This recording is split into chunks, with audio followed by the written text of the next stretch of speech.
Jornal da Rede Alesp continua com as principais notícias do dia. Outra e agora, entrevista, Jeremias.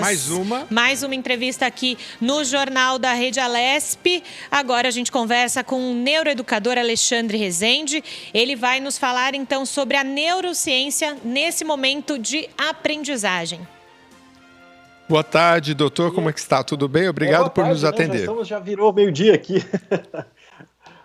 Boa tarde a todos, é um prazer estar aqui, né? E vamos lá, vamos ver que a gente pode ajudar dentro das informações na área de neuroeducação, né? Que é a área que a gente trabalha com muito amor aqui, tentando levar a neurociência de uma forma mais acessível para professores, né? Para melhorar a qualidade de ensino, né?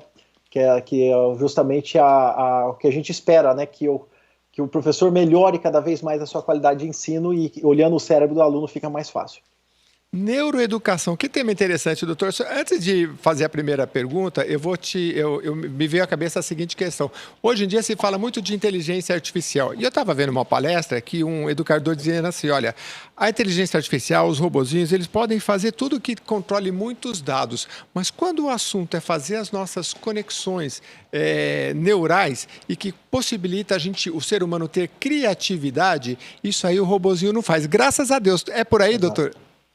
Exatamente, porque ainda, por exemplo, que eu posso falar com certeza, a questão da interação com as emoções, ainda um computador dificilmente, ou um robozinho, vamos falar dessa forma, dificilmente ele pode fazer com eficiência, né? As interações, percepções, né? As percepções de nuances emocionais é uma característica nossa. Então, as questões, até as questões de criatividade, já existem até programas que computadores conseguem usar dados para criatividade, mas as questões que envolvam muito as percepções emocionais ainda é uma característica exclusivamente nossa. Você olhar para uma pessoa e aquela expressão, aquela pequena expressão, às vezes uma pequena ruguinha que aparece, já são indícios importantes que nós interpretamos. Né? Às vezes a questão de linguagem, quando a forma como falamos, ela é extremamente importante. E como a questão que como integra essa forma de como é dito a informação também é muito importante. Entendi. Uma coisa é a gente dizer assim, você fala assim, nossa, que legal, e outra é você falar, nossa, que legal. Essas nuances ainda é uma exclusividade nossa. Pois é, e que os robozinhos, como eu brinquei aqui, não sabem fazer ainda não. Eles tentam, né? Mas deixa a gente mais confuso. Doutor, se a neurociência estuda o sistema nervoso, as bases neurais do comportamento, emoções, memória, etc., o que é a neuroeducação? Isso, a neuroeducação é uma área, né, uma área dentro do escopo da neurociência, que estuda, na verdade, ela é formada por 3 grandes áreas. Vamos falar assim, a própria neurociência, que vai estudar o próprio cérebro, o seu funcionamento, a área da pedagogia, que vai estudar justamente a aprendizagem, tudo que envolve as técnicas de aprendizagem, e a psicologia, que vai estudar justamente a mente e o comportamento. Então, a integração dessas 3 áreas é o que dá a neuroeducação, que vai estudar justamente o cérebro, a aprendizagem, todos os circuitos de funcionamento, gerações de memória, como que funciona e todas as técnicas que podem ser utilizadas para estimular o cérebro de um aprendiz, vamos falar assim, que não é necessariamente em sala de aula que você pode só aplicar, você pode aplicar, por exemplo, num treinamento de empresa e outros pontos, que por isso que a neuroeducação ela é um campo que ela aborda, ela é muito grande, ela vai estudar o comportamento, ela vai estudar a estrutura, vai estudar toda a parte de funcionamento que otimize o aprendizado. E, Alexandre, aqui quem fala é a Julie. Como a neurociência, então, ela vai ajudar ou potencializar o aluno na aprendizagem? Olha, a neurociência ela vem trazer dados muito interessantes, que é justamente como que o aluno aprende, ou como nós aprendemos, né? Não podemos nos excluir. Basicamente, se você for olhar para uma sala de aula, o aluno vai aprender em 3 etapas. Entendendo primeiro, aprendendo depois e fixando depois. A base é justamente essa. Dentro de uma sala de aula ou dentro de um treinamento, não importa, dentro de um ambiente de ensino, é necessário que seja feita uma apresentação muito clara, empolgante, motivante, para que o aprendiz ele consiga entender o processo, para que depois ele possa trabalhar aquilo que ele entendeu para reforçar, é aí que está ocorrendo o aprendizado, e o fixar, aí é um ponto bastante interessante. O fixar é na hora que vamos dormir.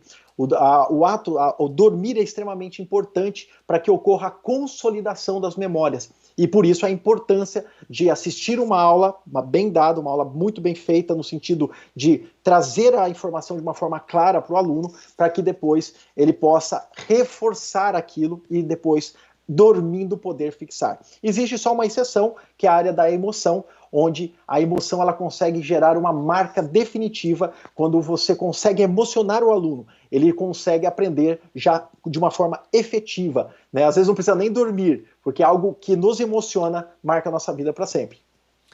Às vezes o professor conta uma piadinha, o aluno lembra da piada e toda a aula de biologia já foi, né, doutor? É mais ou menos por aí, né? Exato.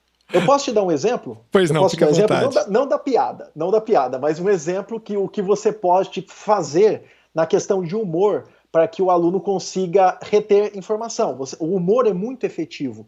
Porque se você contar uma piada descontextualizada, o aluno vai lembrar da piada, porque a piada é muito legal, a piada trouxe o prazer. Agora, quer ver um exemplo muito rápido? Quando eu sou professor de biologia de formação, né? A minha formação é em biologia, então muitas vezes eu tenho que explicar coisas muito complexas. Por exemplo, doença de Chagas. A doença de Chagas ela é causada por um protozoário chamado Trypanosoma cruzi. E quando a criança ou o adolescente vê pela primeira vez essa palavra, Trypanosoma cruzi é muito complicado. É um nome que ainda não sabe ainda trabalhar direito. E aí, logicamente, durante a aula você mostra, fala, Trypanosoma cruzi, o barbeiro vai picar, vai defecar, vai contaminar, faz toda a história da doença de Chagas. E no final eu sempre costumava dizer, pessoal, guardou a informação do Trypanosoma cruzi? Guardou que o protozoário que causa a doença de Chagas é o Trypanosoma cruzi? Alguns faziam a carinha que sim, outros mais ou menos. Falei, gente, é muito fácil. Trypanosoma cruzi, é só você lembrar o que o intestino disse para o estômago. E o que ele disse? Tripa nós somos. E o estômago falou, cruzi, porque ele não sabia que era tripa também. É uma brincadeira, justamente onde eu trabalho as memórias que eu sei que o aluno tem. Tripa, né? Tripa todo mundo vai conhecer. Somos, vamos falar o pronome que nós conhecemos, né? E o cruzi, geralmente, uma resposta que ele às vezes dá quando a gente assusta com alguma coisa. E aí, logicamente, eu gero um humor para tentar fazer um link engraçado para lembrar de algo profundo e mais complexo. Isso na hora do vestibular faz uma diferença, mas, doutor, você estava falando, eu me lembrei de um professor italiano, professor Pierluigi Piazzi, não sei se o senhor chegou a conhecer. Professor Pier, eu tive a honra de trabalhar com o professor Pier, sistema ângulo, né? Isso, exatamente, que Cristo... E ele sempre falava assim, olha, aula é aula estudada, aula, como é que é? Aula dada... É aula estudada hoje. Aula estudada hoje. E ele falava da importância do sono, que o senhor também mencionou. Como é que funciona neurologicamente esse processo? Eu vou para a aula de manhã e eu faço uma revisão daquilo que eu aprendi antes de dormir. Por que isso é importante? Porque justamente os processos, né? Lembra que a aprendizagem ela ocorre em redes, tá? Os neurônios eles vão se conectando através das sinapses, que é justamente o local de comunicação entre os neurônios.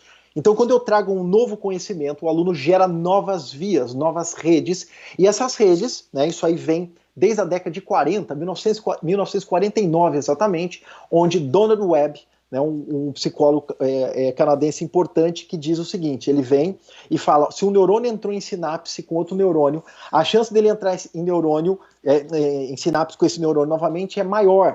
E quanto mais vezes ele entrar, mais fortalecida fica essa sinapse. E essa é a ideia. Uma aula bem dada é para gerar os circuitos iniciais. Quando o aluno vai fazer a tarefa, quando ele é o momento que ele vai ter que elaborar aquilo, né, a tarefa, o exercício, com uma leitura extra e tudo mais, ele está reforçando essas vias e, logicamente, ao reforçar, o cérebro entende, peraí, e foi dado mais atenção para essa informação que foi dado lá de manhã, vamos supor de manhã, foi dado essa informação lá de manhã, agora está reforçando, está tendo uma atenção maior dentro dessa informação. Então esse é o momento de guardar. Então dormir é justamente extremamente importante, porque o sono ele é dividido basicamente em duas fases, tá? Uma fase de sono profundo, que tem 4 estágios, e uma fase chamada de sono REM. né, que esse sigla vem do inglês, Rapid Eyes Movement, movimento rápido dos olhos, que é o momento que nós sonhamos. E é exatamente nesse momento que nós sonhamos que ocorre a consolidação das memórias.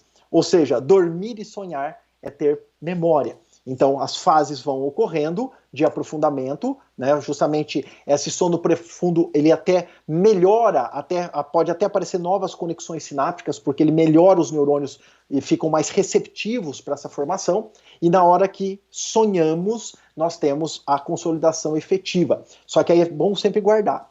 É importante que dormir bem, porque dormir bem é uma garantia que as memórias estão sendo formadas. Dormir mal noites seguidas, pode perceber, quem dorme mal já começa a ter problemas de memória, né? Porque começa a ocorrer falhas dentro dessa circuitaria, e isso é um ponto importante que tem que deixar destacado. Só que eu queria deixar mais um, que nem eu falo, o professor Peer, né, o saudoso professor Peer, né, infelizmente já é falecido, ele traz uma abordagem da neurociência, da neurobiologia, né? Aula dada, aula estudada hoje, e eu complementei com mais uma. Aula dada, aula estudada hoje, motivado. Porque se você não está motivado, aí o cérebro já não olha com tanta atenção para aquilo que você está tentando estudar. Então, por isso é sempre manter a motivação alta, é extremamente importante para que isso ocorra de modo efetivo.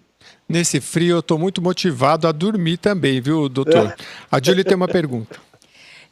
Alexandre, quando a gente está falando, então, em neuroeducação, me parece que é algo parecido com exercício físico. Precisa ser feito todos os dias. É um processo que acontece, né? Não há, esse neuroaprendizagem não acontece de um dia para o outro. Você se condiciona a isso. Na verdade, é um trabalho contínuo, né? Desde que nós entramos, né, na escola, nós vamos fazer esse trabalho contínuo, né? O importante é manter a rotina. Né, estamos passando um momento único, né, na nossa história, esse afastamento social, aulas online acontecendo. Isso é um desafio para professores, não só para os alunos, mas também para os professores, né, onde o professor precisa trazer de uma forma muito mais interativa e diferente da aula presencial a interação com o aluno. Tá? Eu estou escutando, por exemplo, que nem toda essa rotina, eu estou escutando, por exemplo, às vezes falar, é impossível que um aluno fique 2, 3 horas na frente de um computador para assistir uma aula online, isso é um absurdo. Mas esse mesmo aluno fica 7, 8 horas na frente de uma televisão, jogando videogame, e ele não vai nem fazer xixi, nem comer. Né? Então ele está motivado naquilo. Então, isso são estratégias, logicamente, que nós trazemos para que a aula presencial não é a mesma coisa que a aula online. Então, tudo que se traz para o aluno é justamente para ele fazer um trabalho. Esse trabalho, quanto mais consciente for que eu assisti uma boa aula, não, agora eu vou estudar, isso é para o meu crescimento. Logicamente, para uma criança é difícil ver essas projeções de futuro, né? Eu preciso estudar agora porque eu quero ser alguém lá na frente. Uma criança não vê assim porque ela percebe de modo imediato. Então a estratégia tem que ser diferente. Mas para um adolescente, já para um adulto, isso dá para funcionar muito bem, né? Então estude para que você consiga ter boas memórias, no sentido ter conhecimento, que é isso que vai ser exigido, né, de todos nós. Isso é exigido no mercado de trabalho, o conhecimento. Né? Não adianta você ter uma carteira, vamos falar, um monte de notas, né, lindas, 9, 10, 9, 10, se você não tem o conhecimento necessário. Porque sabemos que se a gente decorar as informações, a gente pode fazer uma boa prova e ter uma boa nota, né? Mas isso não significa que nós vamos ter conhecimento armazenado nesse contexto. A gente tem também nos currículos das escolas a questão de habilidades socioemocionais da criança desde lá do maternal, primeira série. Queria que você rapidamente falasse para os nossos ouvintes o que significa para as crianças e adolescentes essas habilidades socioemocionais. Olha, conhecer as emoções, ela é crucial para a nossa vida, tá? Não é só para uma criança, não para um adolescente, com um adulto, não é isso. Conhecer as emoções ela é extremamente importante porque, como eu disse, as emoções elas promovem aprendizado. Emoções positivas podem gerar de modo efetivo o aprendizado. Então o conhecimento das emoções ele é extremamente importante para que nós possamos lidar com as dificuldades que a escola vai trazer, que a vida vai trazer. Conhecer as nossas emoções é algo que nos gera autoconhecimento. E autoconhecimento, logicamente, se você pega Howard Gardner, né, ou o próprio Daniel Goleman, que vai trazer a inteligência emocional, ou você pega o Gartner, que vai trazer as múltiplas inteligências. A inteligência intrapessoal é você conhecer as suas emoções e saber lidar com elas de forma positiva. E a interpessoal é você saber relacionar com as pessoas e saber lidar também com as emoções dessas pessoas. Os processos emocionais, eles são cruciais para a aprendizagem. Tudo que nos emociona marca a nossa vida para sempre. Então, conhecer as emoções, saber lidar com elas. Por exemplo, se eu não sei o que eu estou sentindo, se eu não sei as emoções que eu sinto, como é que eu vou querer ter inteligência emocional? Eu preciso entender aquilo que eu sinto, justamente para poder monitorar melhor e aplicar isso em nossa vida e ter mais equilíbrio dentro das respostas. Quantas pessoas estão, né, passando momentos extremamente difíceis de desequilíbrios emocionais e muitas vezes por falta de autoconhecimento. Esse eu acho que é a base clara das habilidades, trabalhar as habilidades socioemocionais, a importância dela para a nossa vida. Doutor Alexandre Rezende, vou usar a minha inteligência interpessoal para encerrar essa entrevista, que eu estou gostando bastante, todo mundo está gostando, mas o tempo corre. Eu quero agradecer muito a sua presença aqui no Jornal da Rede Alesp. Eu que agradeço a oportunidade e estou à disposição. Precisando, estamos aí. Muito